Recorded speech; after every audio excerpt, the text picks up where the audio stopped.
অভয়াপুৰীত অজগৰ উদ্ধাৰ। বঙাইগাঁও জিলাৰ অভয়াপুৰীৰ পিৰাধৰা প্ৰথম খণ্ডত উদ্ধাৰ প্ৰকাণ্ড অজগৰ সাপ। গাঁওখনৰ শামছুল আলী নামৰ লোকজনৰ গোহালি ঘৰত সাপডালক প্ৰত্যক্ষ কৰে পৰিয়ালৰ লোকে। ঘটনাৰ খবৰ পাই অভয়াপুৰীৰ বন বিভাগৰ দলে ঘটনাস্থলীত উপস্থিত হৈ উদ্ধাৰ কৰিবলৈ সক্ষম হয় সাপডাল। উদ্ধাৰ হোৱা অজগৰ সাপডাল ওজন প্ৰায় 5 কিলোগ্ৰামৰো অধিক। অভয়াপুৰী বন বিভাগৰ দলে সুস্থ অৱস্থাত উদ্ধাৰ কৰে সাপটো। যোগীঘোপাৰ পৰা মানিৰুল ইছলামৰ ৰিপোৰ্ট, অনলাইন নিউজ আছাম।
এইটো হ'ল আপোনাৰ পিৰাধৰা প্ৰথম খণ্ড শামছুল আলীৰ ঘৰত গোহালি ঘৰত মানে ৰাখিছিল, মানে যে মাখৰ ডাটা বুলি কওঁ আমি।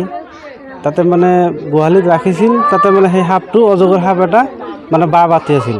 পিছত মই চালোঁ, চাৰ পিছত মই ক'লোঁ যে এইটো মানে তো সেই অজগৰ সাপ, এইটো মাৰিব নাপায়। পিছত মই ফৰেষ্ট অফিচত ফোন কৰিলোঁ, সিহঁতে ক'লে মানে মানুহটো নাই, মানে আমবাৰীত গৈছে সাপ ধৰিবৰ কাৰণে। সিহঁতে অহাৰ পিছত মানে আমি মানে পঠাই দিম আৰু কি অভয়পুৰী।